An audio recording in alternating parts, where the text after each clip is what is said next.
Why not? It could be a lot worse. All right, here we go. Retro review time, fellas. Want to introduce our cool, awesome special guest. So this is King of Comicdom. Sir, if you want to take just a quick minute or two, shout out your social media. Where can we find you? Well, you can find me on YouTube.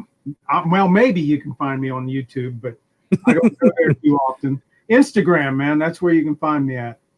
That's where I'm at every day. And I just show off my collection, and I guess I just do what I do best, show off. If you look at Instagram today, that's all I've done all day long. Very cool, very cool. Hey, I would like to throw something out. I know this is your sure. Go for it, man. But the comic community lost somebody, and I think we could have a moment of silence for old man gamer Chris. I can attest to that, because I know there's a few people in the chat that will know that. Very true. Okay, so we'll take just a moment here. We'll have a brief moment of silence.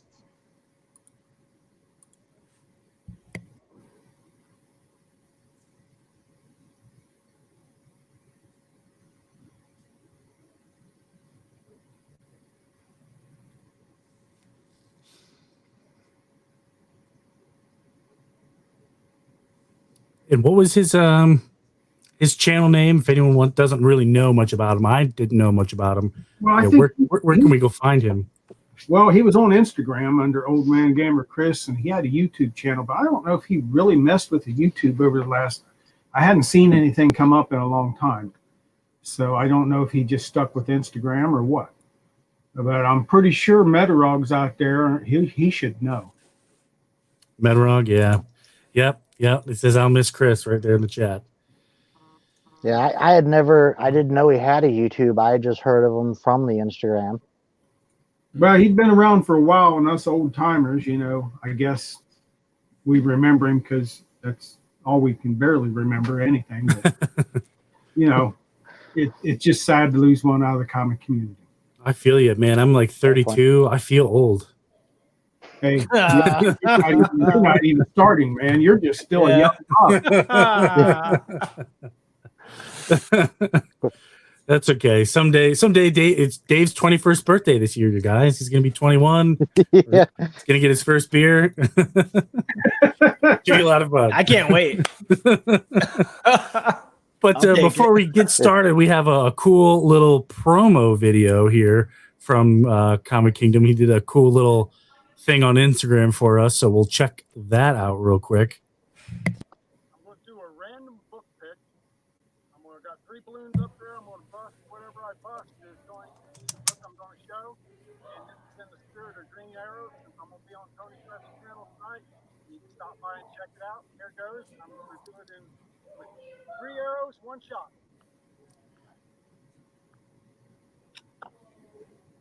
Oh man, you got 2 out of 3 on that one. Yeah, man. I'll tell you what.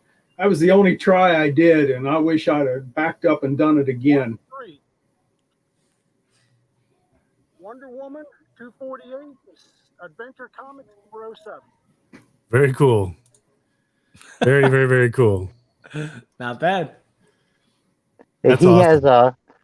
He has a replica Green Arrow. No, I made this thing, man. Check this out. Yeah. Oh yeah. Yeah, about a week or 2 ago, he did a random pull with that too. Nice. It freaked me out. For anyone that watched my unboxing of his AOK at the beginning, I scared all of you the way I did, because when he did that video, I just thought he had an arrow and was about to shoot some comics. Yeah. Wherever it stops, he'll show that book. It's going to go through like 5 books. Exactly. That arrow is going to be pretty fitting later on when we do the retro review. Yeah. Yeah, it will be. Dave's just catching on to the Green Arrow theme this week. No, more specific than that. Thank you. So, awesome. Does anybody have news this week? I don't. I don't really have. It's not like really a news. Since Dan Didio left, they asked him, how would you have done things differently? One thing that he said that he didn't do enough that he wished he did was he wished that he spent more time developing the New 52. So, I mean, Yeah, like I think maybe even he knows it wasn't that great. Well, right about the time DCU started, if they could have kept the same steam they had at the beginning of New 52. Oh, you yeah. know, instead of that. Yeah. And Scott Snyder's pitching a Nightwing story. I know Tim is very excited. He is. Oh, yeah, I guess I did see that news. Nightwing's been through enough. Just leave him alone. we don't need Scott Snyder writing Nightwing. No, thank you. I can't wait to do the review on that one. I like, as soon as that comes out, day one. I like stories that end. That's just my thing. Stories with endings. Well, that's weird. Who wants a story that ends? Yeah.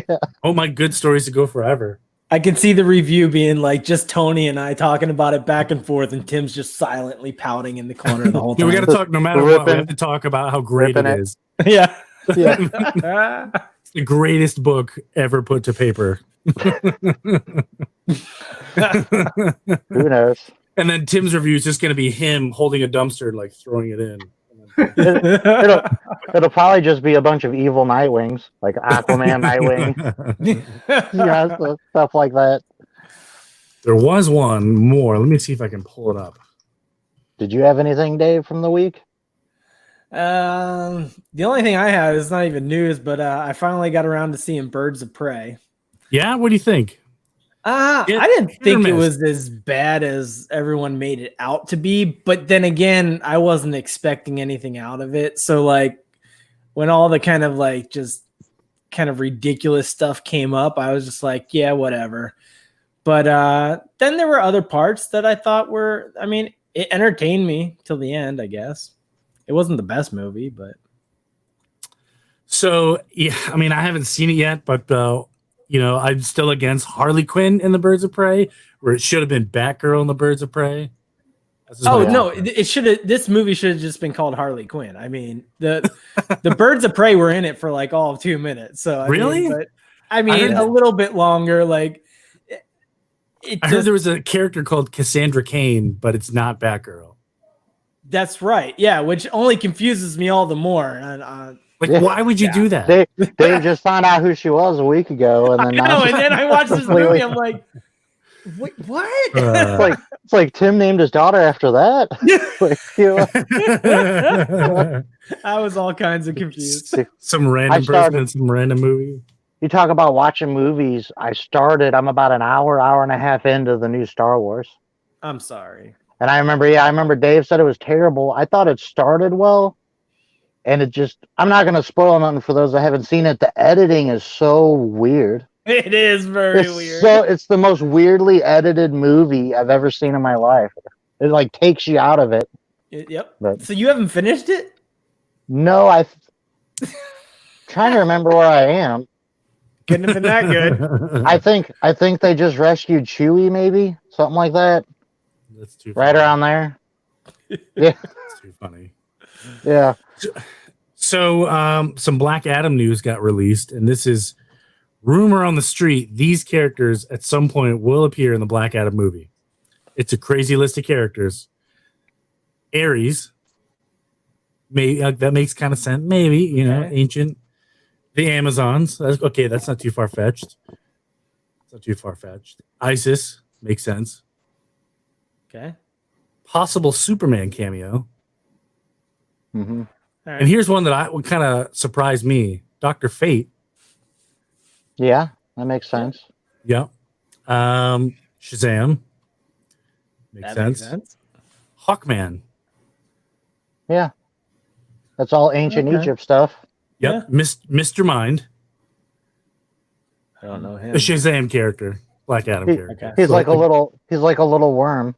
Mm-hmm. If you've ever seen pictures of Shazam books, he's like a little worm. He is a little worm. And this one's kind of cool, and it makes a lot of sense. Vandal Savage. Oh, yeah. So we could get our movie debut of Vandal Savage. Yeah, he was in, was it Legends of Tomorrow? Yeah. Right? And I don't know who that actor was, but I thought he was a great Vandal Savage. Yeah. That's a lot of stuff for a movie. They're packing it tight. It seems like That a lot seems of to be them are what like DC that does wrong. ancient. Yeah. Yeah, hopefully it doesn't explode. A lot of them are that old, like Hawkman and Vandal Savage and Dr. Fate. Like those are old. But Superman, like he's more of a modern. So maybe it's gonna be a timepiece. I don't know. ISIS makes sense. Amazon's maybe. I would almost think it sounds like you're gonna see a lot of it in the flashback, but the majority of the movies in the nowadays, the Superman's gonna be there in Shazam. Yeah.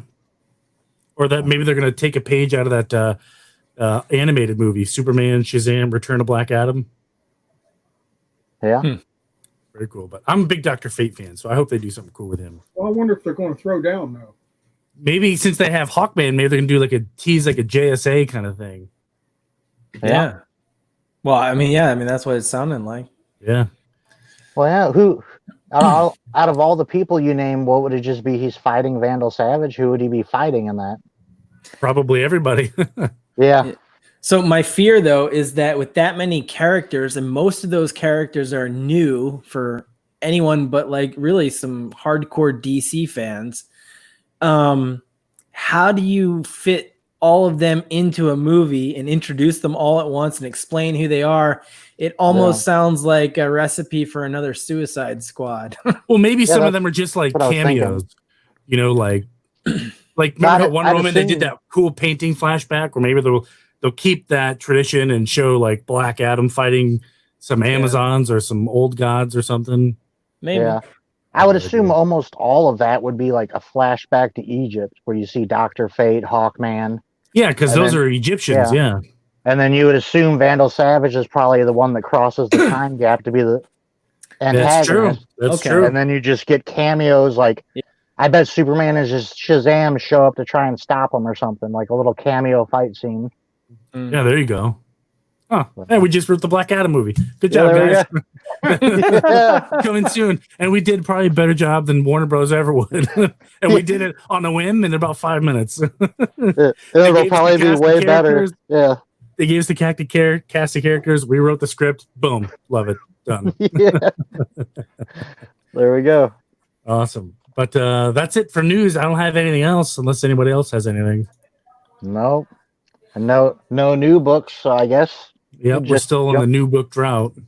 You want to shout out the chat, and then maybe we could let me back up here. Let me shout out some chat. So I got to give mad props to my homie Magic Lasso for that first.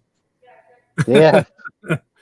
Then we got Johnny DC. We got Metarog. Hey man, we just talked about you last week. We didn't realize you were a new god from New Genesis. Yeah. Right. He didn't either. Fiercey, what's going on, brother? Charlton 66. I collect a lot. Yeah, Metarog has made special guest appearances on our last 2 episodes. Yeah. Retro Tigo, Steve B Comics. We got James Gelios. I'm probably saying it wrong. My bad, dude. I'm probably saying that wrong. Shirley Tim. Yeah, okay. I recognize him now. I feel like I'm missing somebody. I am. Super Russ 9000. I feel like that's the name of his album. Like he's dropping an album, debut album, and that's what it's called. And that's his cover art.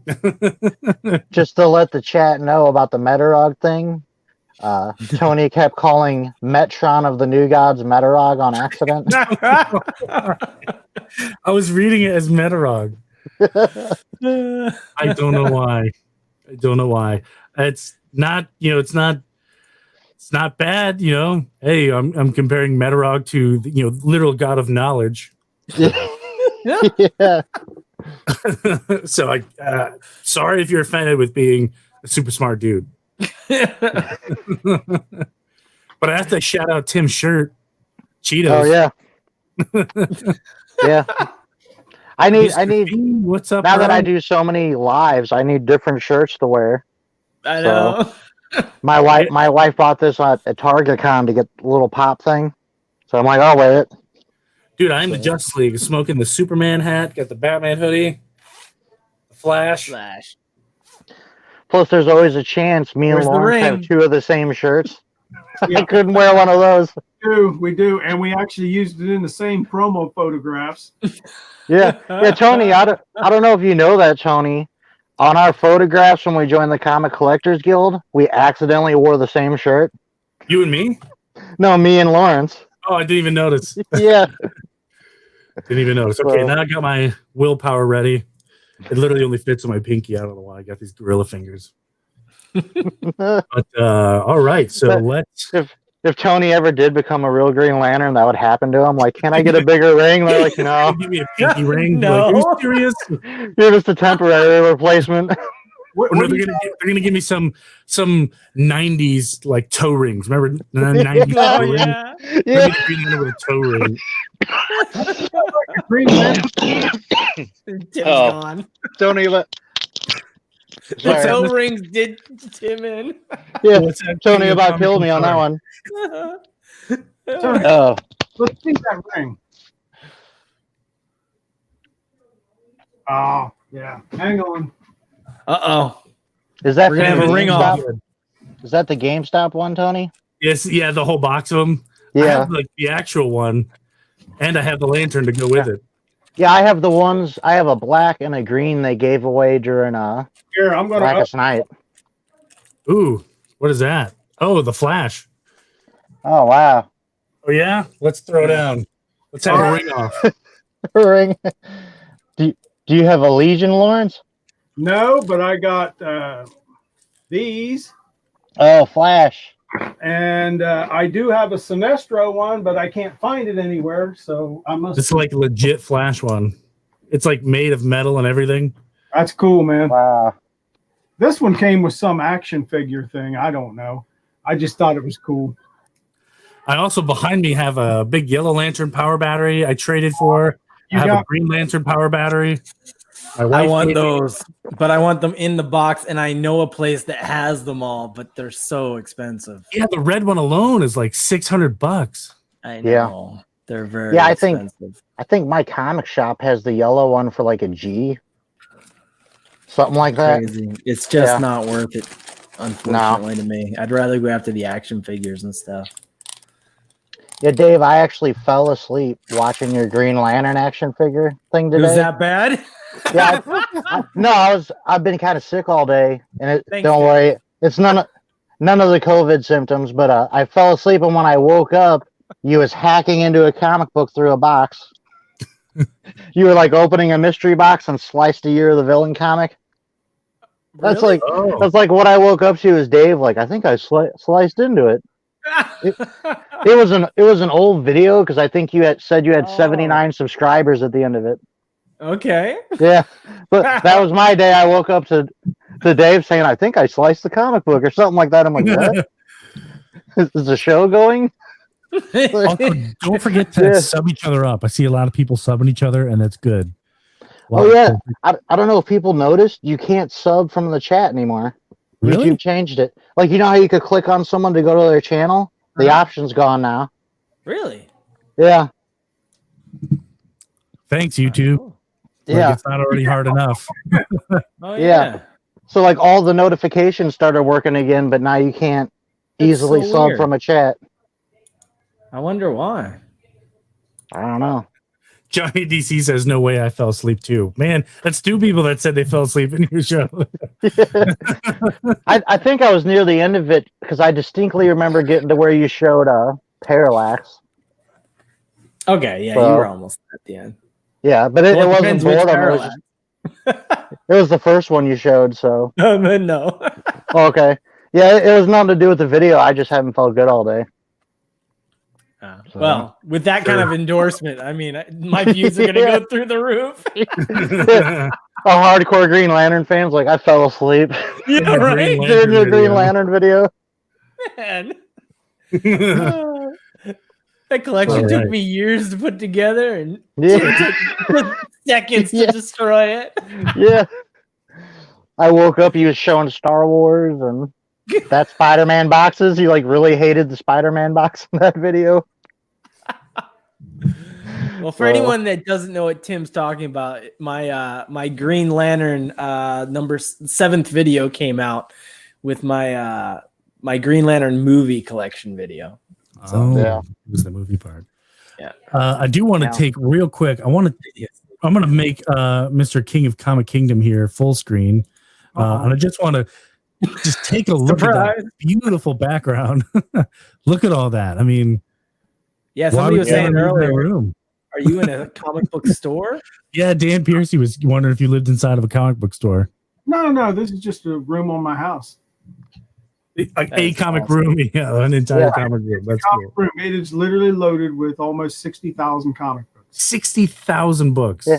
Lawrence, move your head to your left so they can kind of see the boxes. Like, yeah. Oh wow. It's a wall of boxes all behind them there. Yeah. Dang. That is crazy. That is amazing. Here, and then if you get over here, it's all display cases. And if you're interested, he did multiple videos showing a case at a time. He has a ton of like, what are the keys? Let's just a few keys you have in there. Well, let's go with what I don't have. I don't have Amazing Fantasy 15, and I don't have Action Comics 1. That's about it. I didn't hear a detective in there.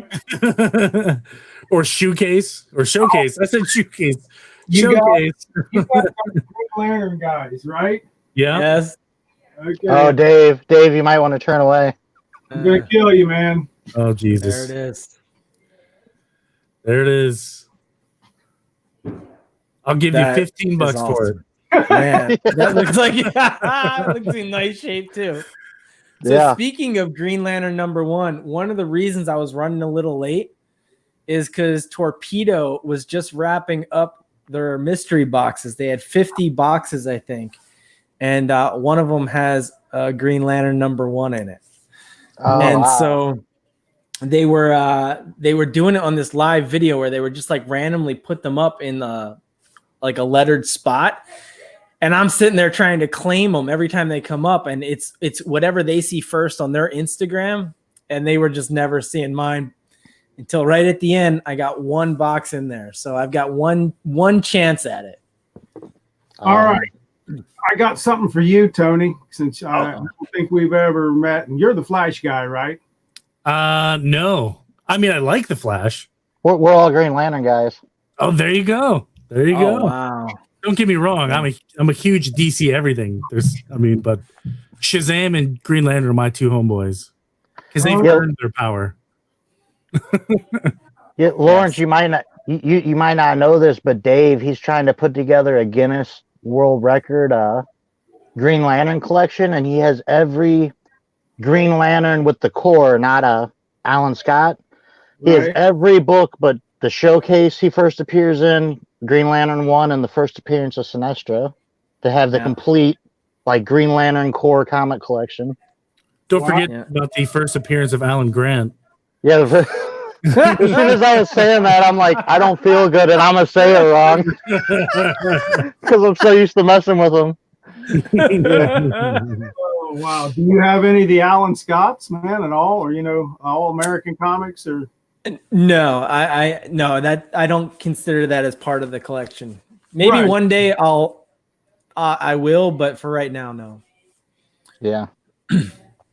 So it's really Showcase 22 and onwards then is what I'm looking to collect. Very cool. Should we jump right into it?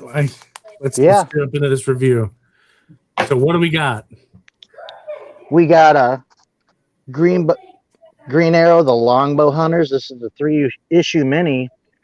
And me and Lawrence, we were talking because I wanted him to come on, but Lawrence collects really from Golden Age up to when Barry Allen died in the Crisis. And I collect, and even the two of you, we collect a lot of from like Crisis forward is the majority of our collections.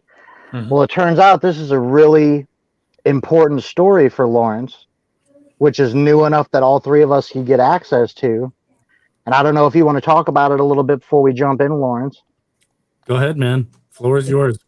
I don't know, but when they did this, they actually got a lot of stuff right with the archery techniques, because that's what I've done for 25, 30 years.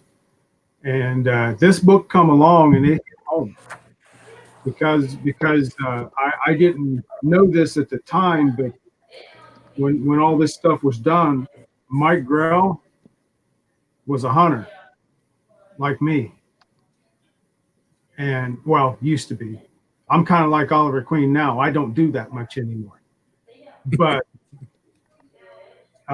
so Oliver Queen was an urban hunter.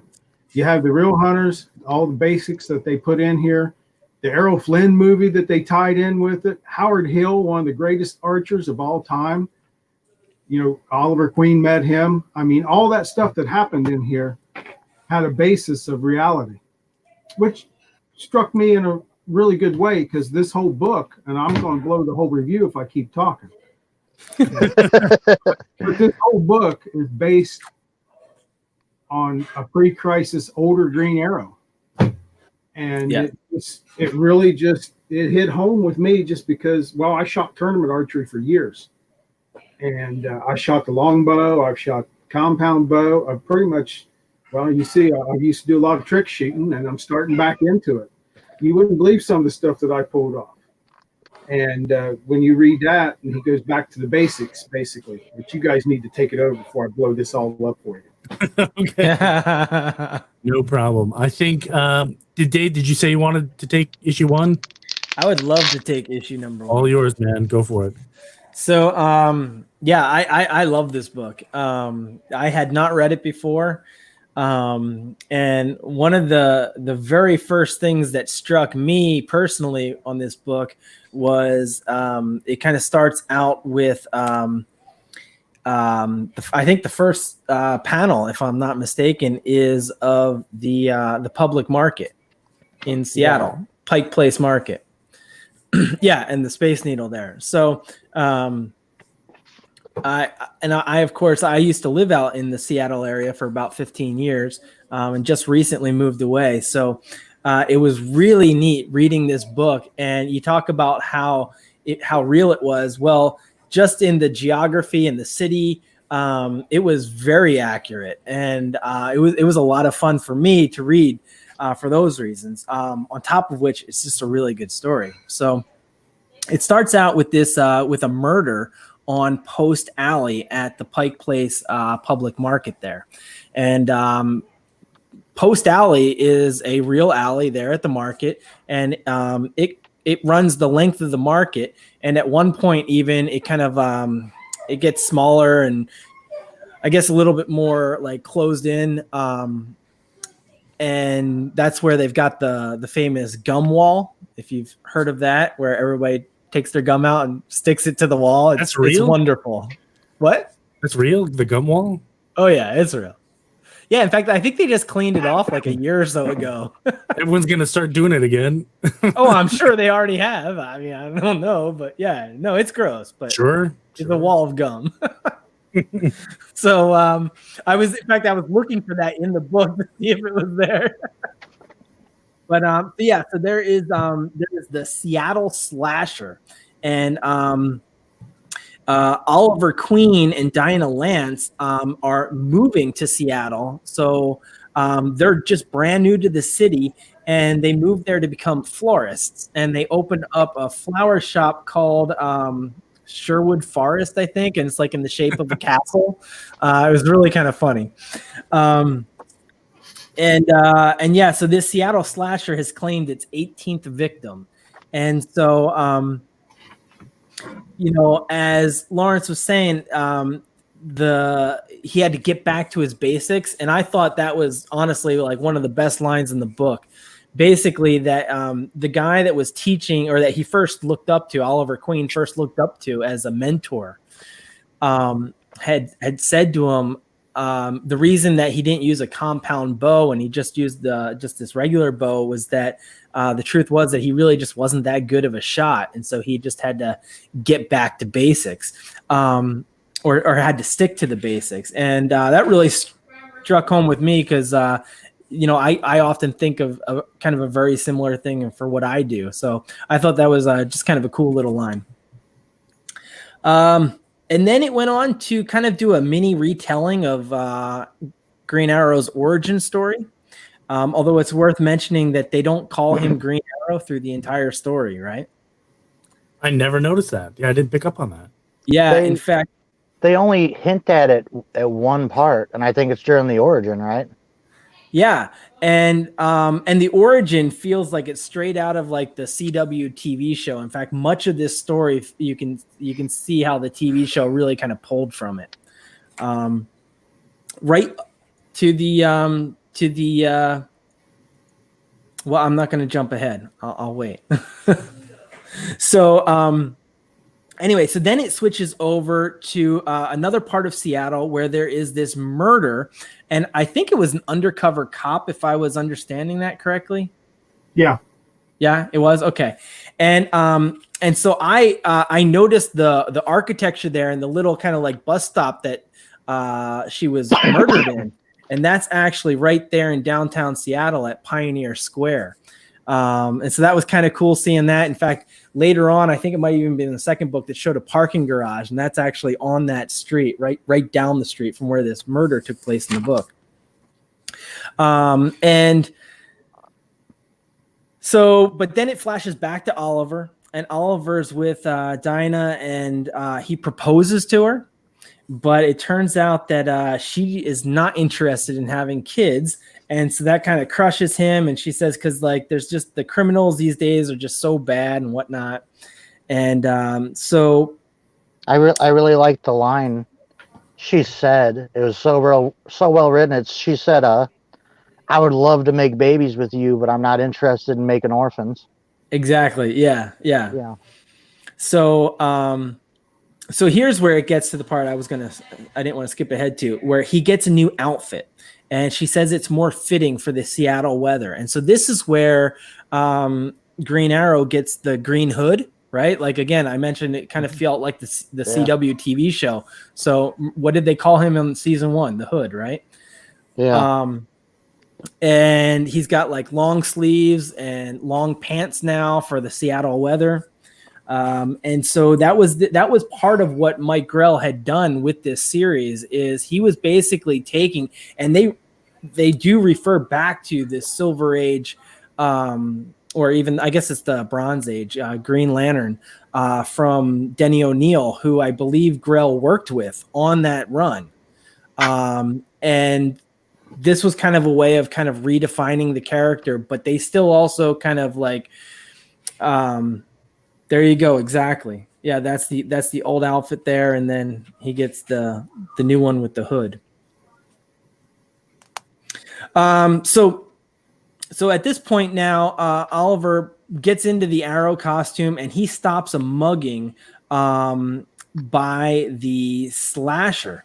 And at this part, it goes, he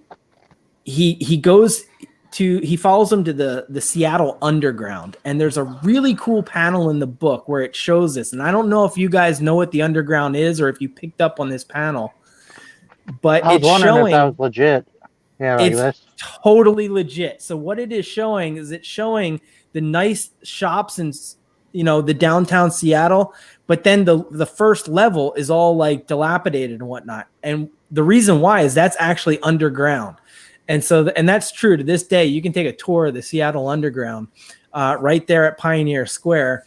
And the old, where you are at in Seattle at street level is actually the second floor of all of those buildings. And the first floor is the basement now, but it's weird because you can actually walk along sidewalks and you can see windows on walls that go to nowhere.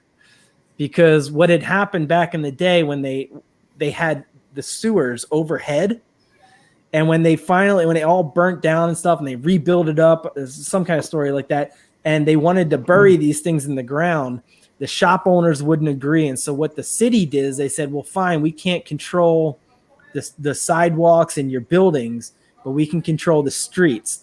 So they built like walls on the streets to take it up to the second floor. They filled it in with like sawdust and animal carcasses and whatever they could find. They paved over it and they built ladders. So to cross the street, you had to climb a ladder, cross the street, and climb back down a ladder.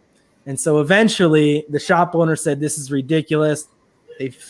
They filled it in, and now the sidewalk is at the second floor, and there's even like little glass windows where you can look down, or if you're underneath you can see people walking by overhead.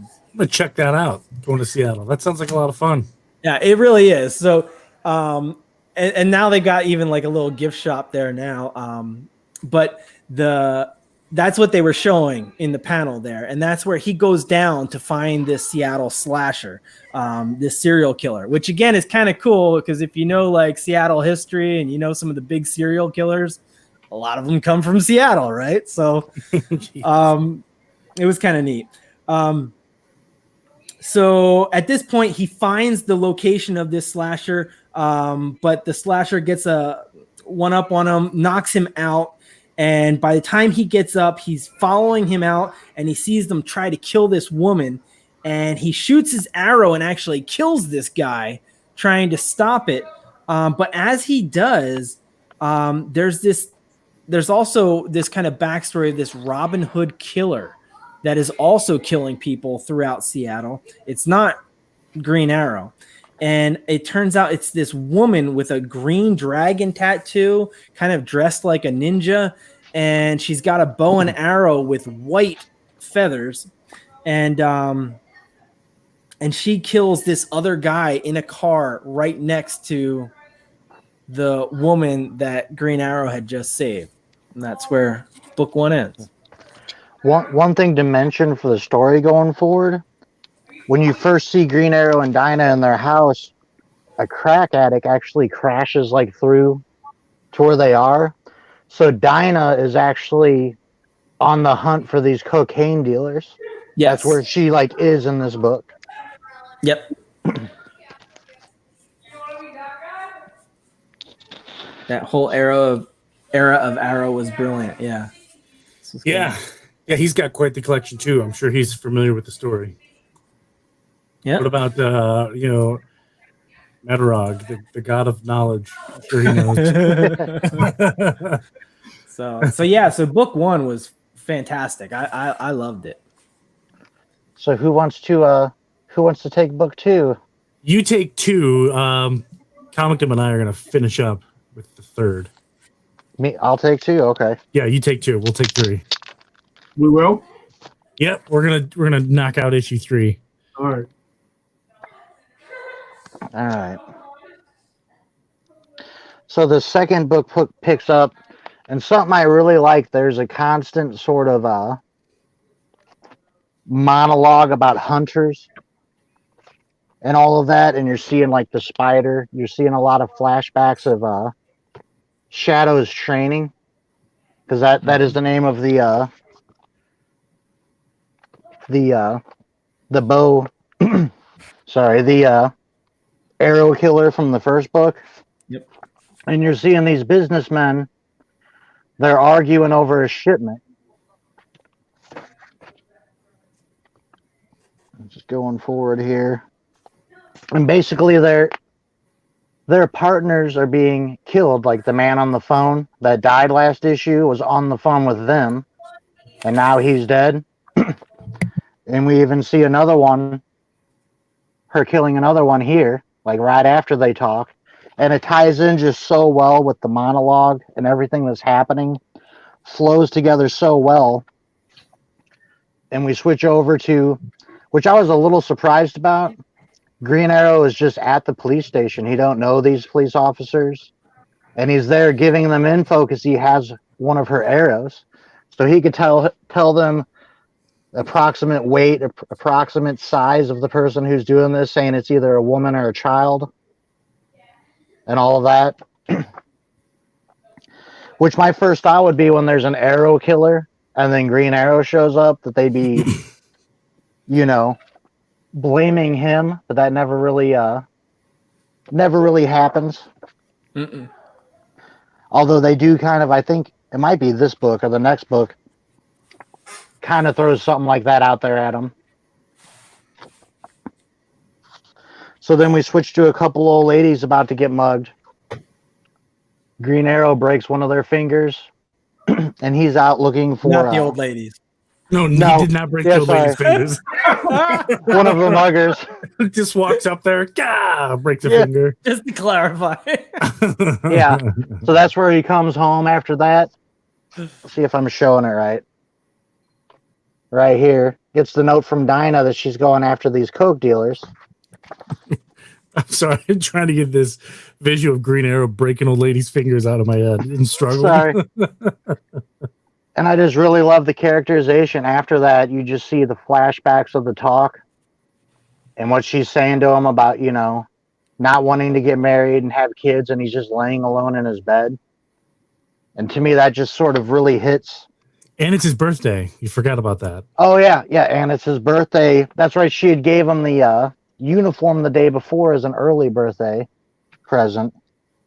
Sorry, I'm not all here tonight, guys. He ate too many Cheetos. He really wanted that shirt. Yeah. He had to return so many Cheeto bags. So then he actually tracks down Shadow on a roof right after that. And you're seeing a lot of flashbacks of her training while they're talking. In the show, wasn't Shadow stuck on the island with Green Arrow? Yes. Yeah. And You see her Deathstroke? splitting an arrow that she shot. Yeah. Whereas this felt like she was playing more of the or the Arrow show. It kind of felt like in that first season it was his friend, right? It was like the Dark Archer or whatnot. I don't remember the name of it, but it kind of seemed like it was pulling from that. Maybe I'm wrong. Not sure. So is this may be a really dumb question, but Shadow's a character that I'm really unfamiliar with. Is she in anything other than this? Is she in Arrow continuity after this? Or even before this? Or is this kind of like her one and only kind of thing? She's in Rebirth. Well, she's in this series after the Longbow Hunters too. Okay. Yeah. And Yeah, she is in Rebirth, I could tell you that. Oh, she is in Rebirth. I haven't read Green Arrow Rebirth. Okay. Never mind. Yeah, and it's probably important to note that this Longbow Hunters mini kicked off the Green Arrow run that followed, I think 80 some issues. Yeah. So would issue 1 and that'd be the first appearance of Shadow? I believe it was. Yes. Okay. Yeah. You see, I didn't know that. Oh, Lawrence, had Green Arrow had a solo book before this? Yeah. Like his own book? Well, not really. He had a mini series back in the day. I think this is like 83. But otherwise, he was just for a long time, he was a ripoff of Batman until Neil Adams and Denny O'Neil picked up on it, which I think I sent you a copy of that Brave and the Bold, Pam. Yeah, and one of the mystery boxes I got from Lawrence, it's a Brave and the Bold, and it's the first of that. Dave was talking about costumes, the Denny O'Neil costume. That was the first appearance of that. Well, the old costume, man, it had red gloves. He had like his t-shirt thing. It was really. Yeah, and he didn't have his beard or anything, right? No, he didn't have no beard. He was a millionaire. He had an arrow cave, an aeroplane, an arrow car. Yeah. So his first mini was in, you said 83? 83, I think, is when that came out. And this is 87, and I believe he had an ongoing start right after this. He did. I don't know how long it went, because I posted, I think, issue 50 from that series on Instagram a couple days ago. But yeah.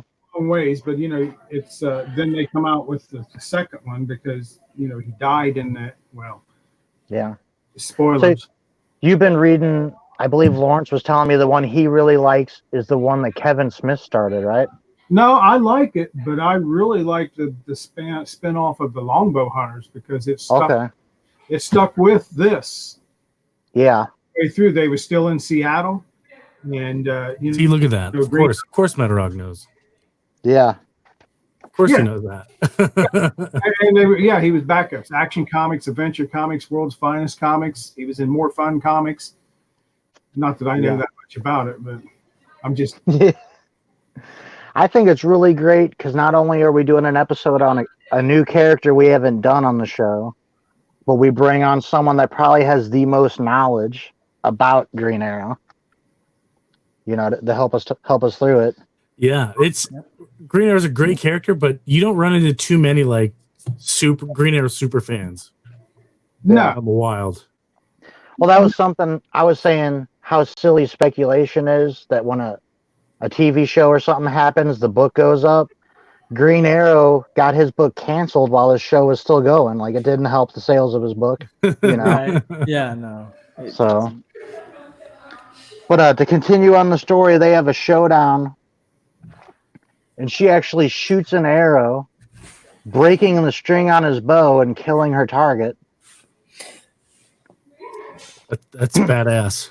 Yeah, and she beats the crap out of Oliver. You know, and Oliver's talking about he's an old man, all that. Well, I guess I skipped past it a little earlier. He went by and kind of spied what Dinah was doing. Well, while he's soaking in the tub, feeling bad about himself, he hears that guy, the mark she was with, has been killed. So he immediately panics, and he goes, goes to the bar, presses this guy for information.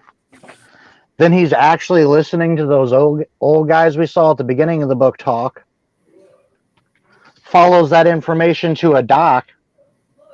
And I'm not going to show too many pictures because it gets pretty graphic, just in case there's kids watching.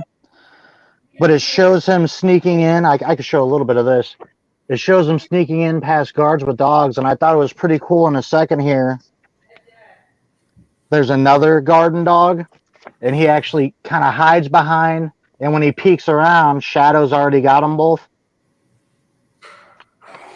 So they go into there, and basically they have Dinah strung up and naked, and they're beating her, trying to get information out of her.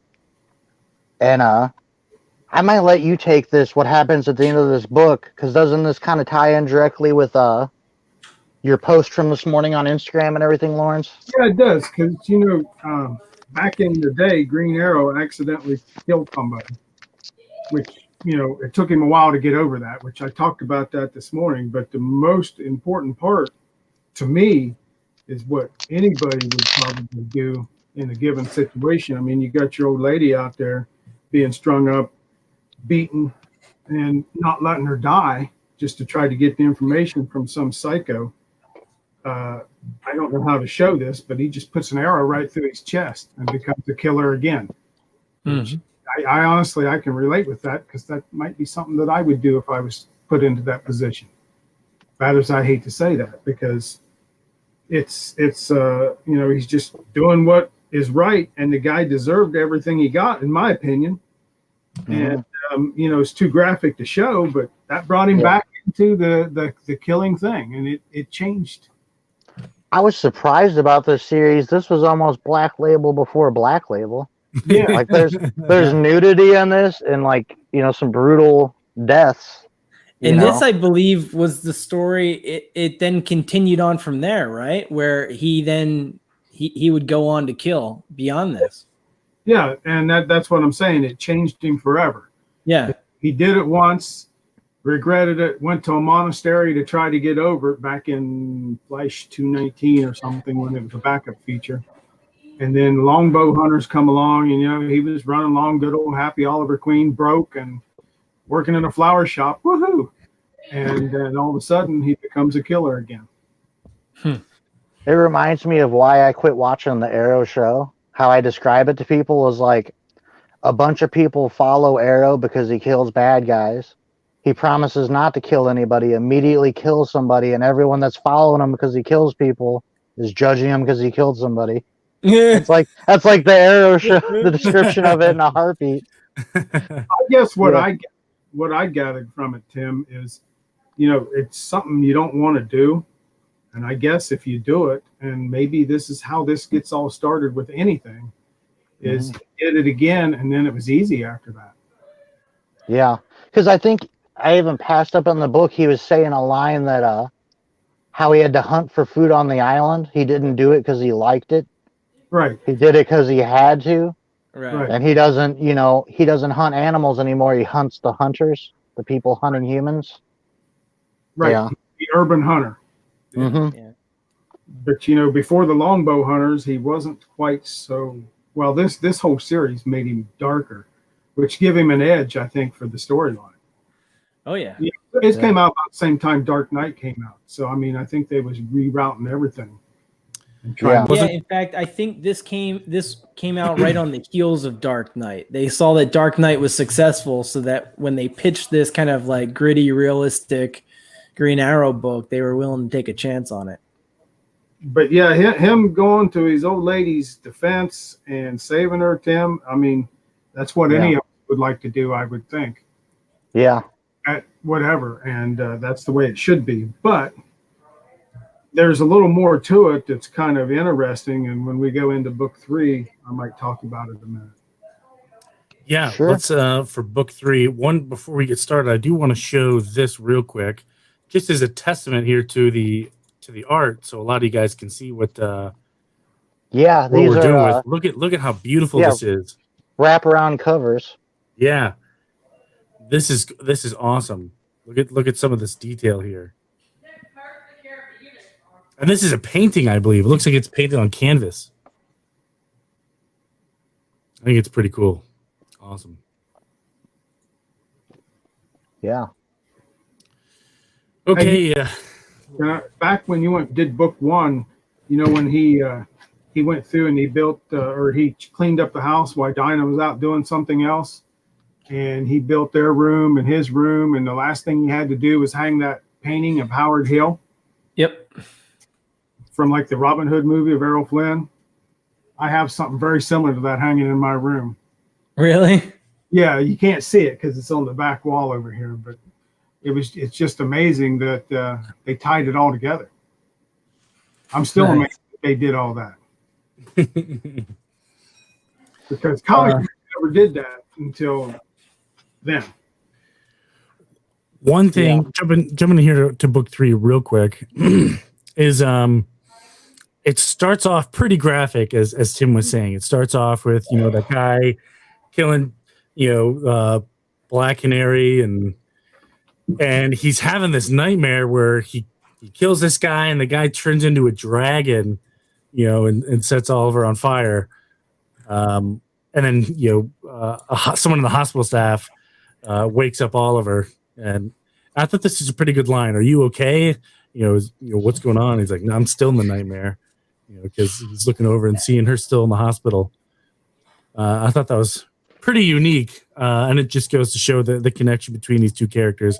Although I do have to say, I'm not digging the short black hair Dana Lance. Yeah. Cool. Yeah. Got to be long and blonde. Well, wasn't it always a wig though? No. She was. Yes, it was from back in the day. It was. Oh, I'm sure back here it was a wig, but there was a point in time, modern time, where they just said, screw it, she's just a blonde now. Oh, okay. Yeah. All right. Which, I kind of like it better as a blonde. I don't know. For some reason, it just seems better. I don't know why. Well, you got to put that long in too. Long hair, blonde. That just Yeah. Right. Let's move on, man. We're getting off something there. So Oliver is waiting outside the room, and he meets a young police officer guy, and they're having a back and forth. And they're having some theories about Japanese archers. Mhm. And this is allegedly a cop, but he's stealing coffee from the machine. Anybody catch that? No. He didn't put any coins in, and he's tricking the machine to get free coffee. Ah. Oh, I see that now. Yeah. And this is a cop, and he's stealing coffee. Yeah. Yeah. It took me a minute to figure out what panel it is. Yeah, right here. Yeah, right there. It took me a minute to figure out what he's doing, but he's holding with his finger. He's holding the trigger, which makes the coffee come out. Yeah. And this is sort of what I was alluding to. He's like, we found some stuff because one of the people in there gets set on fire from the the drugs they're making too. And this guy and the whole place they were in burns down where Ollie just rescued Dinah. Mm-hmm. And this cop sort of indicates that, hey, maybe these things we pulled out, Maybe they're arrowheads. yeah, maybe they're, without directly saying it, maybe you killed some people with these arrowheads here. So yeah, they don't look like arrowheads to me, but I mean, when I read it, I said I didn't know what they were. But in the bag? Yeah, Yeah. in the bag. yeah, Those right? are arrowheads? Yeah, Allegedly. Yeah, he's saying they could be that they pulled out of the fire, out of the bodies. Oh, okay. Yeah. Yeah, the exact one is but I think they might be arrowheads is the exact lines. Okay. But the thin metal they're made out of, if they would survive without melting, they would be a globulated mess like that. I believe it. I believe it. So Oliver Queen is now on a hunt. He goes to the tattoo parlor. He's looking for, maybe someone who could point him in the right direction of who does really cool dragon wrap body tattoos. And so you get to see some pretty good tattoos. And the tattoo artist does not look like a tattoo artist. And I love that he's got a little blue salamander tattoo. Salamander or gecko or some kind of lizard or something. Blue lizard. Just on the side of his head for no reason. But then they get on the topic of dragons and body wraps, and this guy actually has a really cool like dragon wrap tattoo. It starts as pinky and goes all the way around his arm and comes down. It's pretty cool. But he finally does get some information and sends Mr. Queen on his way. Lawrence, you want to take it from here, sir? Oh, I can because, what page am I on? 13. Yeah, you're on 13. In 11, he figures out it's a Yakuza tattoo. Yeah, Yakuza. Because, maybe a soccer player would have something like that on their leg, an archer on their arm, but the guy wasn't figuring it was a woman. Did you catch on to that part of it? Jared Leto. Yeah, I did see that. Super Russ says it was Jared Leto. Yeah. Mystery confirmed. We solved it. But so they go back into where all these older guys, there's one here, which they're meeting with a CIA representative who is not very clean on these drug deals. But what's kind of interesting as you go on through, like on page 15, when they go on the backstory of it, is they all was part of a Japanese internment camp, which they tortured Shadow's mom and killed her dad. And that's why she was on the revenge crew, to get all the guys that was involved in that. And then they brought in somebody that was forever in the whole series after this, was Eddie Friars. I don't know if he showed up in the, I can't remember if he showed up in the TV show or not. Do you guys know? Not a name that I recall hearing. But he's just a hitman, and a very well paid hitman. So they get him to go after Shadow.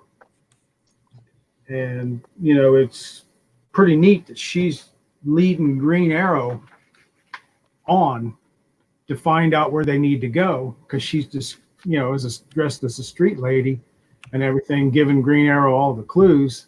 And it's actually, it shows her in disguise with her tattoo down on her arm. I don't know if you can see that, but yeah. And but what's cool to me is, and I don't know when you want to take back over, Tony, but they get up into the mountains and all this, so cool. All this cool scenery and everything, and it's like Oliver Queen is home. That is actually the lookout at Mount Rainier. There's a lake there, and you can go and have a little picnic there. That's very cool. So, they meet up with, or she meets up with Shadow, and pretty much she tells him that she let him there so she could keep an eye on him, so that he wouldn't be screwing her up. Basically, it was like work together. Mm-hmm. One thing that I really like about this book, and this is something that is kind of unique, like the story is it's all over the pages. It's not like panels. I mean, you might have your traditional panels in the middle, and then on the sides, you have something completely different going on at the same time. Yeah, the backstory. Yep. Yeah, I love the art cool. right here where they're facing off, and you can see their design of Arrow just sort of in the white behind them there. Hey, Tim, back in book 2, when they did that, put that back up for a minute. She told him that he didn't have the eyes of a killer. But after everything happened, his eyes changed in book 3. Wow. Yeah. And I always thought that was a cool feature that they did that, you normally wouldn't see that up until this day and age of comics. Yeah. That's very cool. All right. A lot of cool stuff going on here. You go ahead, Tony. Sure. So they're in the, how do you say it? Mount Rainier, hanging out in the snow in the woods, and they're having this big epic showdown. And before anything can happen, a helicopter comes. Although they make it seem like the helicopter just like appeared. I mean, you can hear a helicopter coming. So that kind of made me laugh a little bit. So Oliver Queen takes off running. Helicopter lands, a bunch of business-looking men get out, and they're kind of spreading out. But you see this mysterious gentleman in the grassy knoll up top, and his. That was the guy that Lawrence was just mentioning. Yep. Yeah, I think that was Eddie Friars. How do you say his name? Breyer or Fryer? Friars. Okay, gotcha. French fries, I guess. I don't know. Fryers, yeah, Fryers. Okay. And it was just like, whatever. It worked, I guess. So they're hanging out. Another helicopter is coming, and they're going to do some kind of exchange, which is pretty neat. And it turns out to be a whole truckload of cocaine. Yeah. Right? Is that what he is? Is it a big bunch of cocaine? Or yeah. I guess it's good to point out too that the drug dealers that Dinah was going after, these are the same people here. Yes. So everything is connected. So one of the best. What's that? It's that Seattle thing. Everything's connected. Everything's connected, and there's cocaine everywhere. One of the coolest panels in all 3 books, in my opinion, was on page 33, where you have Shadow and her bow looking this way, and then you have Oliver Queen looking right at her with his bow that way. Because Oliver's not, he's trying not to kill anybody. Where Shadow's like, I'll just kill whoever. I really don't care. But as Shadow is releasing her arrow, Oliver missed it by like the hair on a fly's ass. I mean, it was right there, super close. He missed. Not Shadow. Oliver Queen takes out the sniper, and Shadow hits one of the criminals. No, bounces her arrow, bounces off, hits one of the criminals in the heart with an arrow. It took me a minute to figure out who shot who because of the different arrows. Because I got to remember that Shadow's arrows are white. Yeah, no, that you've got to go back and look at the color. Yeah. I had to do that so many times in this book. Because then you're like, well, why did Oliver Queen shoot that guy and kill him with the arrow? Like, did he just do this thing? Yep. Yeah. Yeah. So he shot the sniper in the shoulder. Still, I don't know, man. An arrow to the shoulder doesn't seem like a really nice time. Shadow hits the suitcase and it bounces off, hits some guy in the heart. So he's dying. Everyone's loading up in the helicopter, and then Shadow's just open fire. It's Christmas time. You get an arrow. You get an arrow. You get an arrow.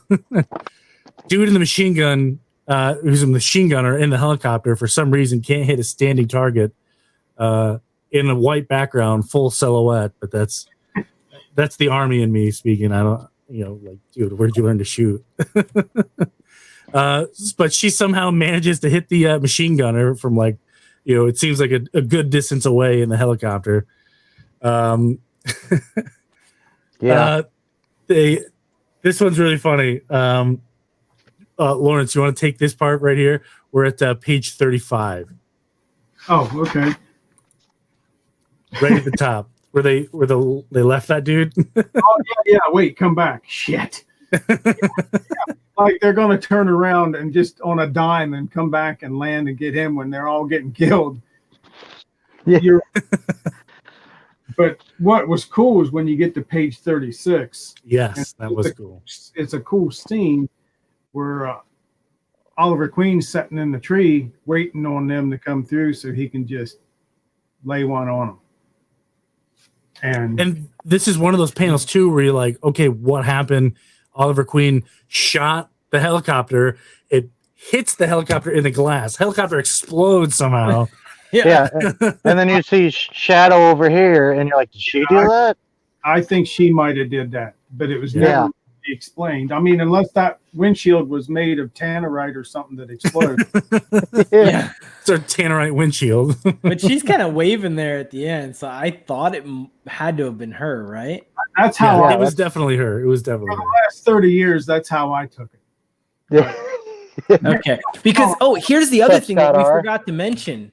When you brought up that arrow with the little the fist on it before, Yeah. he actually Oliver made mention of that somewhere in this book that he's done with all the trick arrows and the gimmicks, right? When he's going back to basics.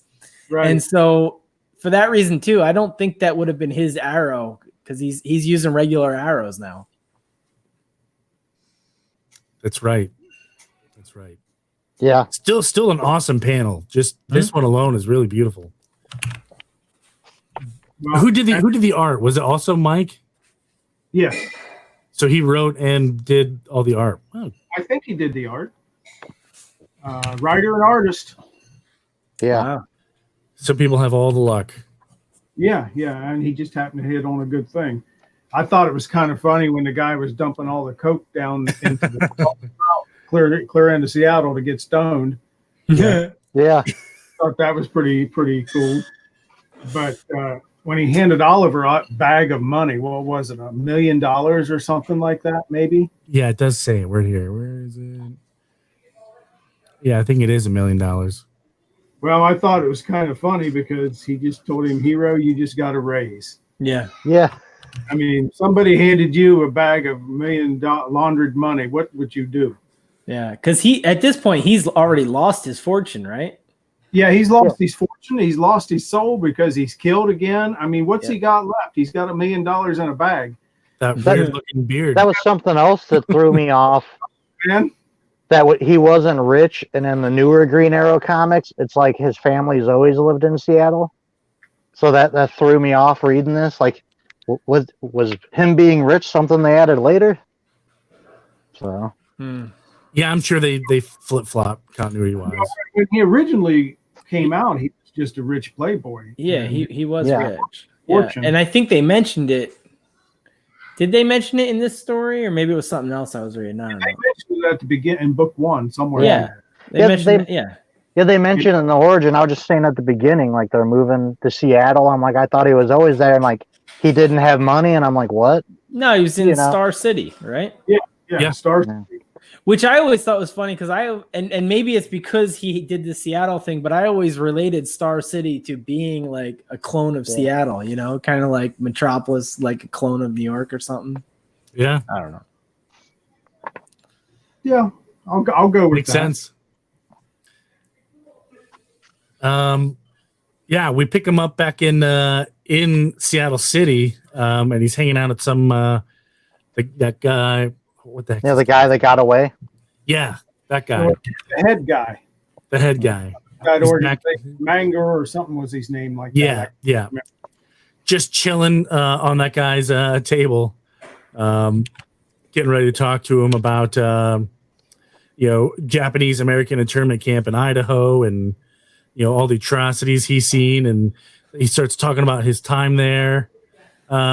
And While sitting cross-legged on his table playing chess with him. Yeah. Is this actually taking place in the 80s? Like it was when it was being written in 87, was it taking place in 87? Yeah, the book, the series was when they're talking about all this stuff here. That's where he's explaining to Oliver about all the guys got back together to make this organization, this drug empire or whatever you want to call it. Right. And then, of course, this one old guy's the last one because Shadow killed them all. Yeah, because they're all from the internment camp, and he's the last guy. Right. But yeah, Oliver Queen and him were playing chess, and it's really awkward. But yeah, go ahead. Yeah, I was gonna say right at the end, that guy's kind of reaching into his desk, and then you see a gun, and right as he's pulling it out to shoot Oliver Queen, that guy takes an arrow right to the back, and he's dead. Right through the heart, or right close to it, anyway. Close enough. Yep. Yeah, it worked. Yep. Yeah. Did the trick. So he's dead, and now Oliver Queen and Shadow are face to face one more time. And then we go straight into the epilogue. Yeah, they don't talk at all after that, do they? Nope, that's not it. Him and Shadow now. No, not until later on in the next series. Apparently, they're at the Swedish Hospital Medical Center. Is that a real thing? There goes my trivia question. It is actually. But can I point something out before you get there? If you go back a page where she shoots him, check out her thumb. I didn't even notice. She's a Green Lantern. Yeah. She does have a green ring out. She does. Sorry. No, you're right. That's kind of funny. But yeah, Swedish is a hospital out in Seattle. Oh, very cool. I love how they keep that in there. That's kind of neat.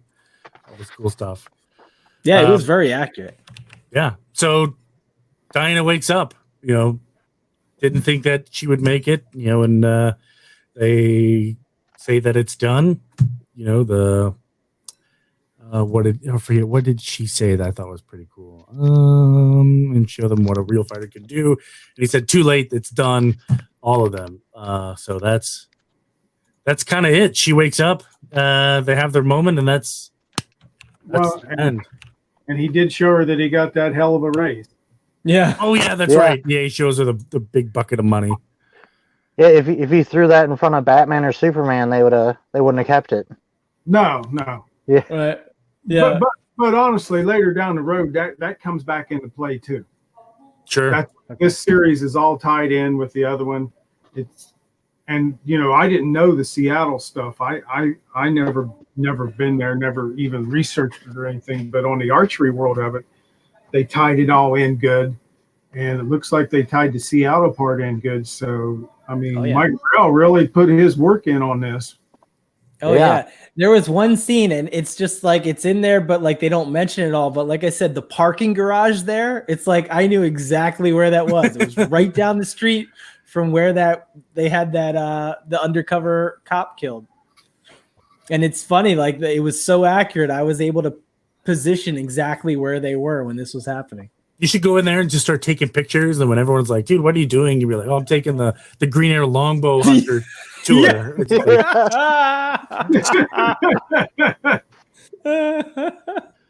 Well, as cool as some of this art is, you might not have to really take the pictures. It's true. We're being lurked.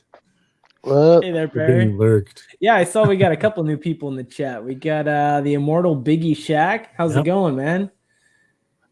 And Super Russell is already putting down bids on this book on eBay just from the description.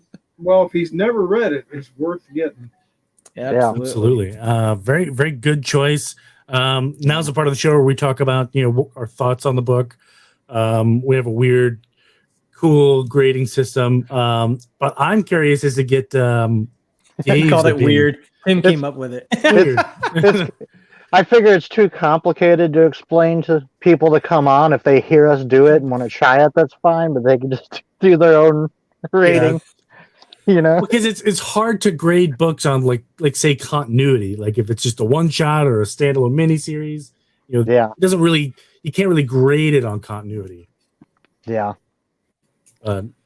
Who knows? Let's start with Mr. Fu.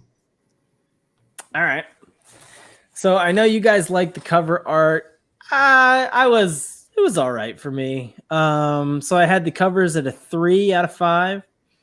The interior art, I liked it. I had that at a 3 as well. Story, I had it a 5. Nostalgia, I put at about a 3. And for continuity too, I put it at a 3, but I think that's fair given that this was kind of a book that really changed things for the character. Okay. So, what's that? 12, 17 I got it at out of 25. Moneybags Foo with the review. Money back. Jeez. That's been stuck in my head. Thanks. Nice. Tim, what do you think? I thought continuity, I would rate it 5 because it really stayed like that from what I could see, at least up until Flashpoint. Nostalgia, I give anything that I don't have nostalgia for a 3, just to be fair. And I thought I only had a few Green Arrow books. It turns out I had about 40. But I hadn't read much Green Arrow before this, as far as nostalgia goes. Now, art, I would give the interior art of these books a 4.5. And that's just because on some of the backgrounds, it would just be plain white. Like I pointed out the one with the arrows. That was one that wasn't just plain, but I thought a lot of the backgrounds were wasted. And cover art, I would give a 5. And the story a 5. I really liked it, really liked the story.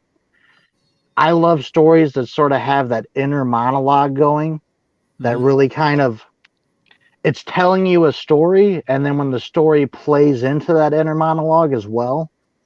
And then just hearing from Lawrence how accurate the bow stuff is, hearing from Dave that I didn't even know till the show, the accuracy of Seattle. I don't know how you can't give the writing a 5 on this. It was excellent. Yeah, that was kind of neat. I like that. Yeah. And not to mention the wraparound covers. All 3 are wraparound covers. Yeah, very cool. Yeah, right before the show, I actually begged these guys to let me do the first issue just because of I was picking up on the Seattle stuff. I didn't know about the Hunter stuff even until we did the show too. So it is really cool. King of Comicdom, what do you think? How did this book fit to you?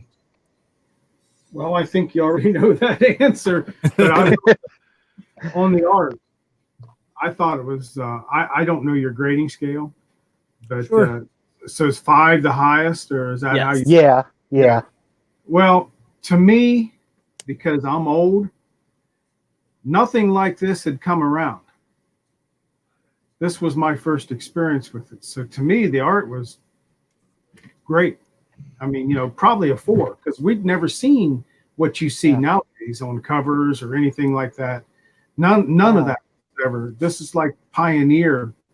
Neil Adams did a lot of great stuff. Mike Grell always did great stuff, but this whole deluxe format, it was right at the time when they still had the newsstand books and the comic shops. And of course, you had to go to get it at a comic shop because of the graphic nature of it. And the story. I love that perspective. I never even would have thought of that because, like he's saying, to us that's old art. Yeah. Right. Like to him, it was like seeing the new Jim Lee or something. This crazy new style. Right, because we've never seen anything like this.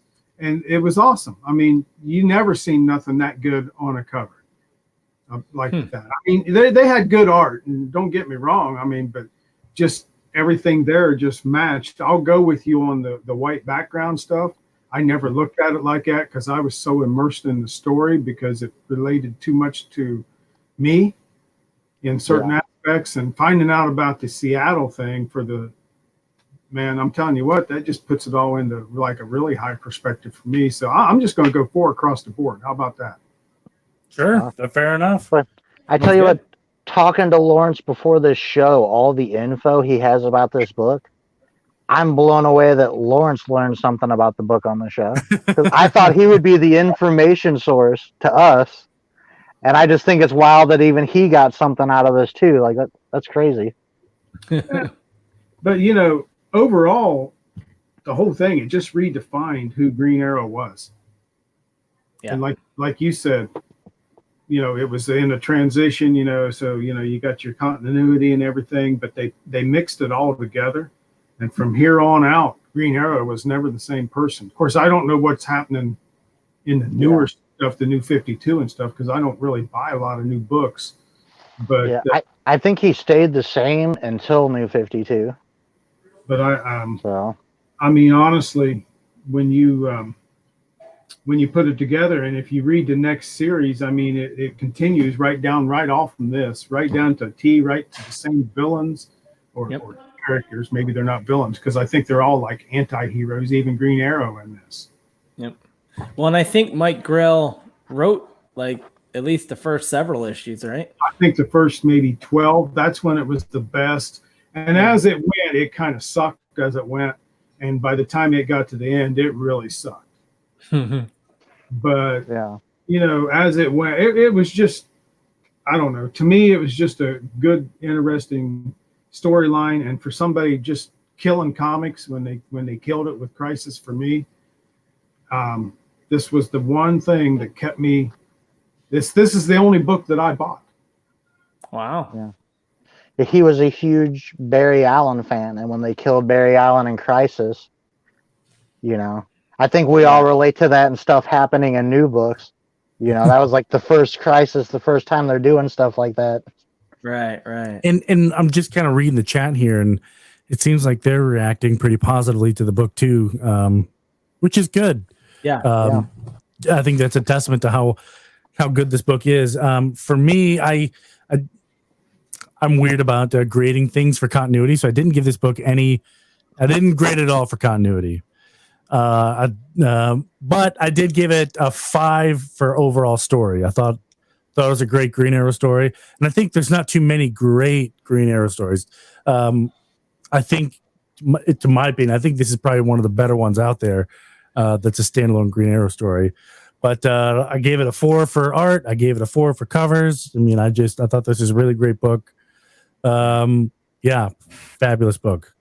Yeah, I'd been hearing for years, like before I was on YouTube, I would go to internet forums, and Arrow was a big show, but you'd see other people that actually knew the comics before the show would be like, you have to read Longbow Hunter.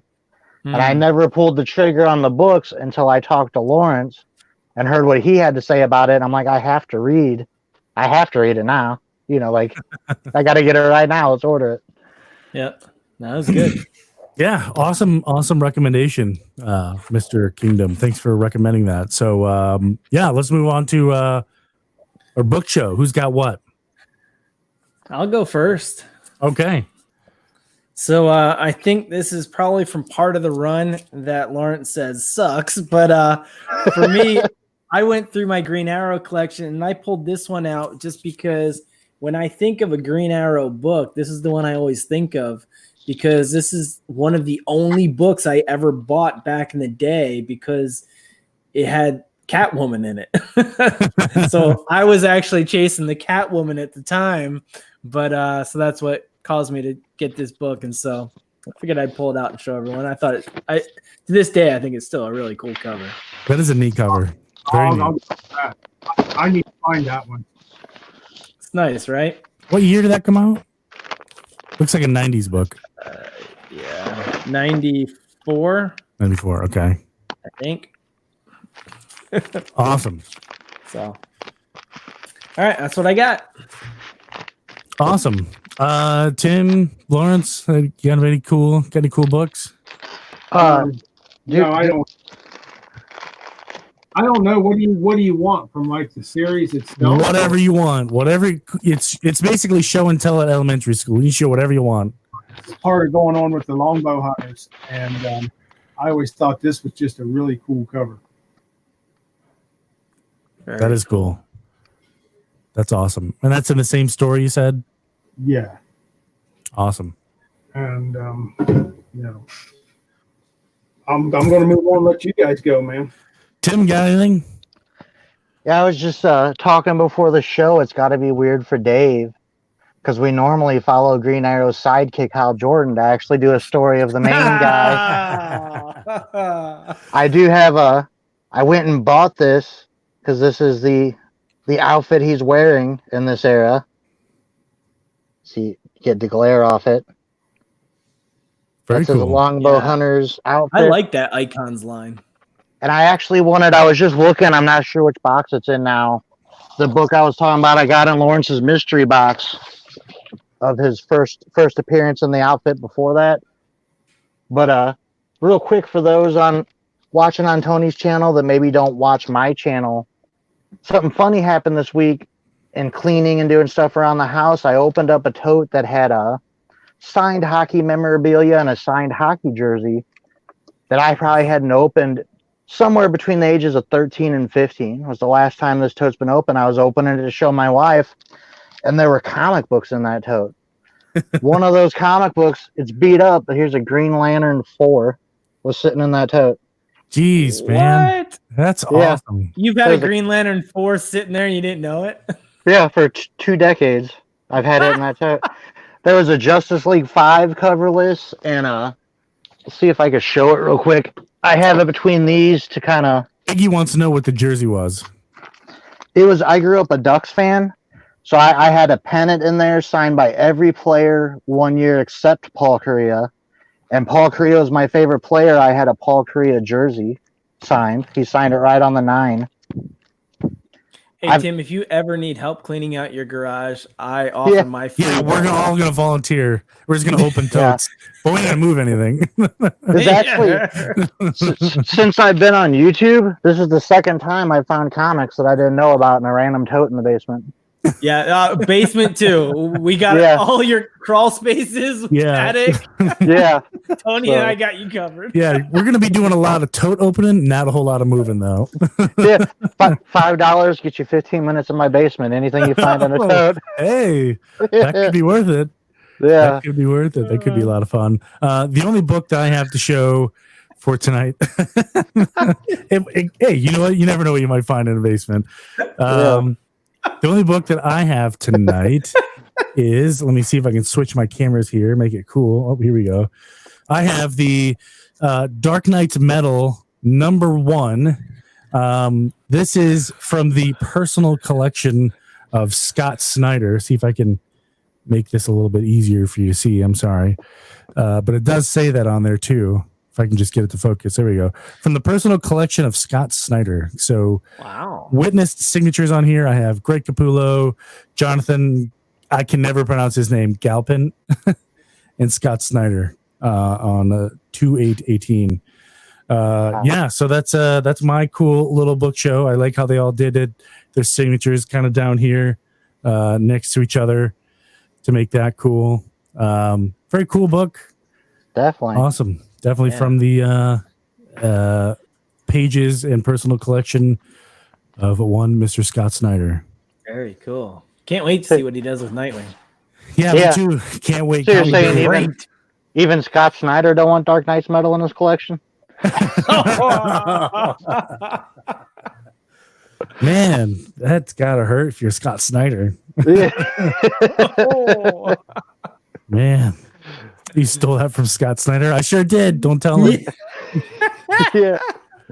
And then he had him sign it. Yeah. Hey, I stole this. Will you sign my book in front of a witness? Yeah. That had to happen for both Scott Snyder and the witness to be untied. Yeah. Had to, convince the witness to authorize the book. Yeah. Whatever. But that's pretty cool. Did you offer him 15 minutes in Tim's basement? Yeah, exactly. I did, and then he threatened to call the cops, and I don't understand why. Yeah. Awesome. Want to give a quick couple shout outs here. Recognize the chat.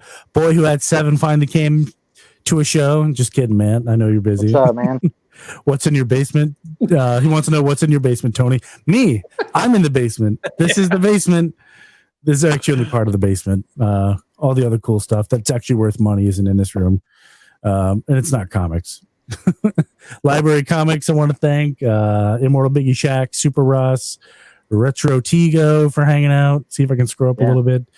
Magic Lasso. A lot of people came tonight. That's really awesome. Yeah, we had a good turnout. The God of Knowledge himself showed up. I'm just gonna start calling him Meteron. Meteron. I'd say it 4 different ways. It doesn't mean anything. None of them were correct. None of them were correct. Perry showed up today. Scott R showed up today. Mr. V. Mr. V actually was he's a podcaster who does stuff with the Alien and Predator guy that I interviewed last night. Yeah. If you're into Alien and Predator, check out this guy's collection. It is insane the amount of stuff this guy has. It's super cool. Wow. And I think we got everybody up there. Johnny, we've got everybody. Dylan showed up. Everybody in the chat. I know it's harder to do, but sub each other up and sub up everyone on the panel that you're not sub to. Yes. Everyone here is good content, so definitely we'll support each other. Yes, and I'm going to put Mr. King of Comicdom on the spot one more time. And if you want to shout out your social media real quick, and where can we find you? If we're interested in seeing this amazing, beautiful background of a comic book store that you live in. Well, I'm mostly on Instagram. I do YouTube once in a while. I actually have a room tour on YouTube if you really want to see. Oh, yeah. It's only really good. It's only like 35 or 40 minutes or something. And that's okay. So, and of course, I've added a lot of stuff since I've done the room tour. So it's, but basically Instagram, that's where I'm at most of the time. I'm there every day. I try to do a daily post. Before we take off here, you mentioned that the spinner rack behind you has a very cool story. Could you share with us what that story was? I bought this from a bookstore in my town, and it's the bookstore had been there since I was a kid, and so had this spinner rack. And this is the same spinner rack that I bought comics off from when I was a kid. Wow. Isn't that awesome? Yeah. That's crazy. That's so cool, man. That's I'm very jealous you get to hold on to a piece of your childhood like that. It's very cool. I can still picture my first spinner rack. They're expensive too to try to pick one of those up. Oh my god, a brand new one. They're so expensive. Hundreds of dollars. It's crazy. You could make one. Well, I can't, but somebody probably could. I'm not a mechanical person, but that's gonna wrap it up for us here. That's actually not true. I lied. I jumped ahead of myself. I'm gonna put Tim on the hot seat right now. Tim, social media. What's going on YouTube? What's in the Tim corner of the world that's going on? Yeah, anyone definitely go check out King of Comicdom on Instagram. He does at least one post a day, if not multiple, and it's all just awesome stuff, creative books you just don't see. For myself, I'm Tim _ the Comic Collector on Instagram, the Comic Collector on YouTube. Upcoming stuff, I'm going to do another collection video at some point this week. I might make a new intro. If you want to see me make a funny new intro, let me know on one of the socials. And this Friday, episode 3 of the Phantom Zone, Retro Tigo and Super Russ, who are both in the chat. That's our all Superman show. We're starting the John Byrne Man of Steel from the 80s. We're going to do that. And I believe it's on my channel. It will either be on me or Super Russ's channel. I don't know if we've locked that down yet, so look for that Friday. And of course, next week, Fanboys will be on my channel, and I believe we're finishing off the Dark Side War.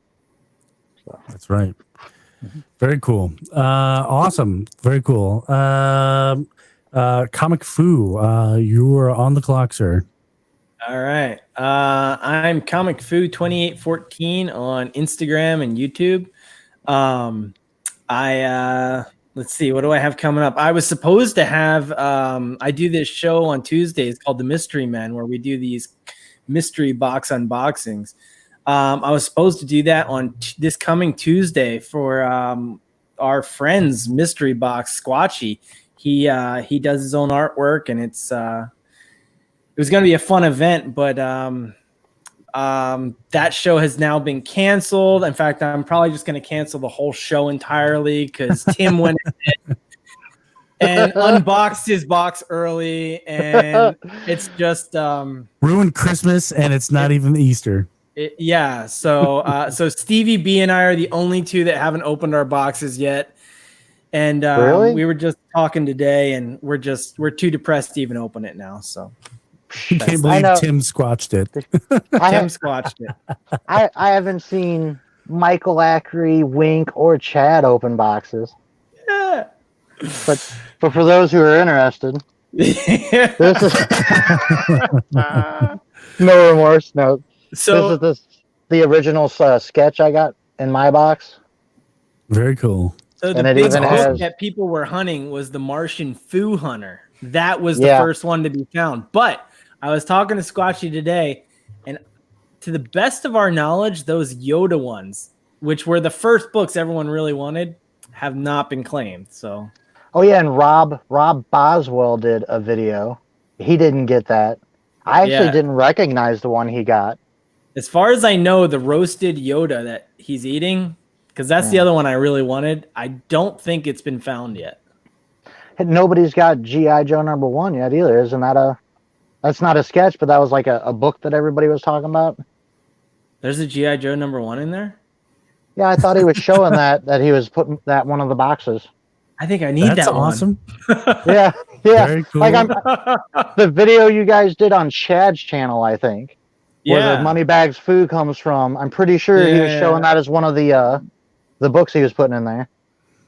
See, you're talking about how you need a G.I. Joe #1. And I'm sure King of Condoms, he's like, man, I got like 5 of those. I got like 5 G.I. Joe #1. They're all in 9.8s and, super mint condition. He's not saying he's like, yeah. Notice he's not saying no. Well, I'm not saying no. I don't have 5. He doesn't have 5. 4. Sorry. But no, Lawrence, before Tony shots his stuff out, thank you for coming on, Lawrence. It was a lot of fun. Yeah, definitely. Yeah. No problem, man. It was fun.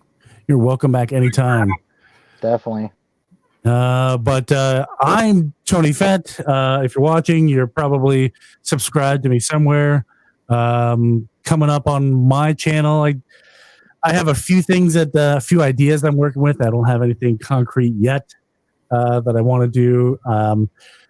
Coronavirus is really kicking in our butts here in Pennsylvania. So I've got a loved one on the front line of that. I'm working from home.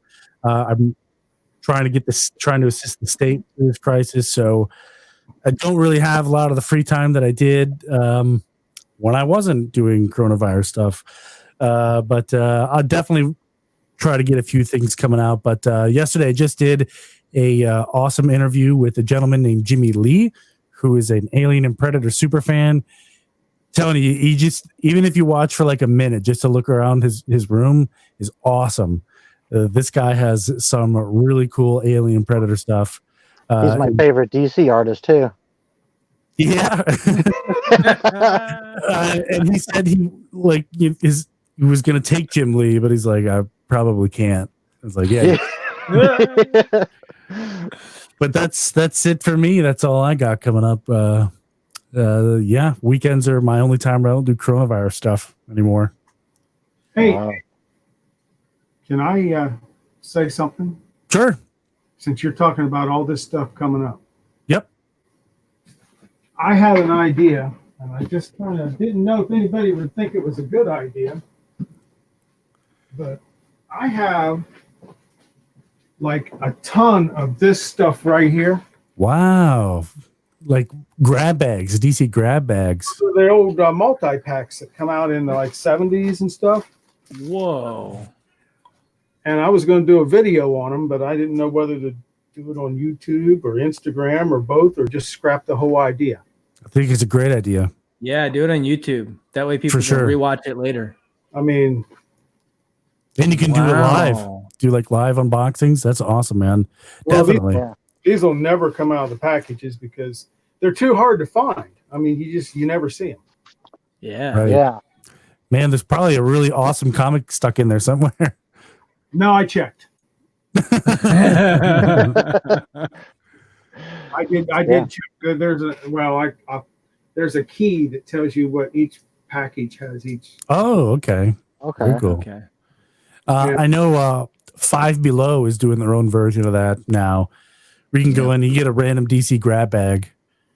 Yeah, that's how I got most of the books I had as a kid were from dollar store grab bags, or like a Quick Trip. You could get like a $2 bag of like 5 comics. Five Below actually has a lot of Rebirth #1s. So if you're trying to collect your Rebirth #1s, they have them all there. First prints too. They're not second or third prints. They're all first prints. Wow. But they mess up the packaging. If you just hold the book to the side at an angle, you can just see every book on the inside and decide whether or not you want it. You'll never guess what I did a couple weeks ago, guys. I actually bought 2 of the Marvel packs at Walmart.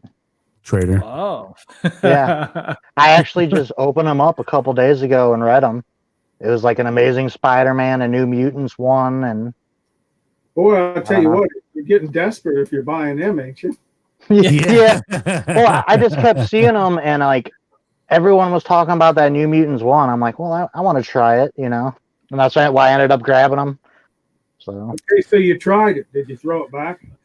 Yeah. I forget which one I liked. I really liked one of the books, and the rest were Green you liked it Lantern's so not much in you Marvel. forgot it. Yeah, I think it was the Spider-Man. About as good as my latest Green Lantern video for him. Right?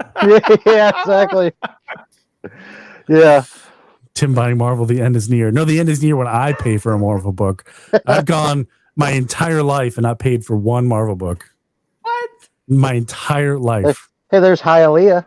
Hialeah Comics. Spider-Man? Never bought a Spider-Man, never an X-Men, not a Hulk, nothing.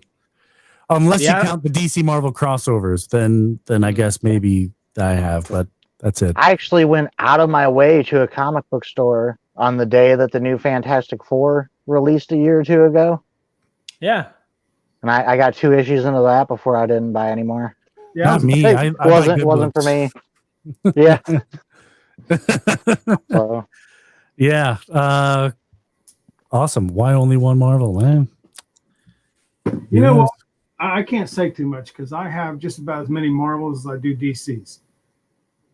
Yeah. Not me, man. Thousands of books, all DC. When I started collecting, the first books I got was DC, and that was back in 1970, somewhere in there. And DC was always at the heart. I was negative 10. Yeah. I'm always interested in other stuff, but nothing brings me back like DC. Like I would always want my collection to be 99.9% DC and 0.1. I tried some other stuff, you know. Yeah. No. You know what's depressing though? When I bring up my price guides, and I've got so many more price guides. My what? Moneybag Foo's price guides. Yeah, whatever. But like, and I'll have my quantity of DC is much higher, but the value of Marvel is so much higher, and it's like, oh, that really burns me. Yeah, the world at large loves Marvel more, but DC is by far superior. Yep. Yeah. Except in movie department, apparently. Except, but that was another Snyder. So anyone named Snyder isn't good. Yeah, right. Tim loves Snyder's. If you guys was back in my age, you'd have liked Marvel. Probably. Yeah. Probably, yeah. Probably. Well, we all came in at the same time, sort of the Nightfall, Death of Superman. Right. And then we was reading like the 80s and 70s stuff too, probably. The problem with me growing up, there were no Marvel books. I was getting comic books from a grocery store. They didn't have Marvel comic books. It was DC and Dark Horse, and that was it. That's my kind of grocery store. Well, in your case, Tony, I think DC is the way to roll all the way. Yeah. So I was pretty biased. It was never. I never got exposed to. I heard of the X-Men, but I didn't even know anything about any X-Men. Couldn't name one character until I was like a teenager. Well, and even as like a kid back in the 80s, like Superman and Batman were just so accessible, like it was really easy to pick them up. The only Marvel that I remember back then was the Punisher and Wolverine really attracted me back when I was a kid. And most specifically, what's funny is it was that Jim Lee cover. That was the one I was really chasing after. And then well, they did have a big cartoon right in that era, the Death of Superman era and all that. Yeah. Yeah, this was even prior to that. This was more of like Death of Robin, I'd say. I guess the only reason I think about it, the only reason I don't collect Marvel is because I'm already poor enough. Yeah. I will just buy everything, and I'm running out of room. This room ain't that big. The wife says I can get into whatever I want, but it ends at the door. I'll tell you Once what. I fill it, I can't. I'm out. Them guys that buy everything, man, you got to watch out Yeah. because you'll be completely out of room.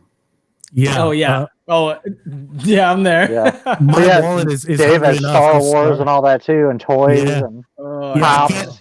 I would love to buy toys. I can't. I'm running out of space as it is. That'll be bad news for me if I start doing the toys. That's what I said for years until about 3 months ago when I bought the first toy, and it was like, it finally That's what happened. you said too about mystery boxes. I think I'm a bad influence. Yeah, I can't do mystery boxes, man. That's one of the main reasons because I got to collect the whole run. So if I get like Wonder Woman 455, now I got to go back and get the rest of the issues back from that. Mm-hmm. I can't do that. Well, I think for me, part of what happened is, other than Batman, I finished my original goal of the series I wanted from Crisis to Flashpoint, and it kind of changed something inside me. Where like you, I couldn't just get one book if I wanted to keep it. Now, like if I get a book from 1970 that is 300 issues away, I don't care.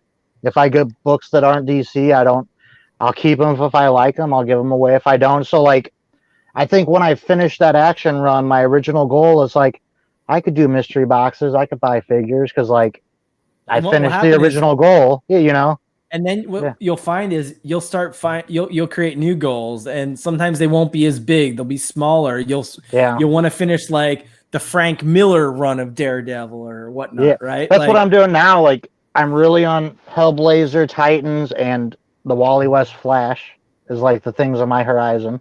Yeah. So, yeah.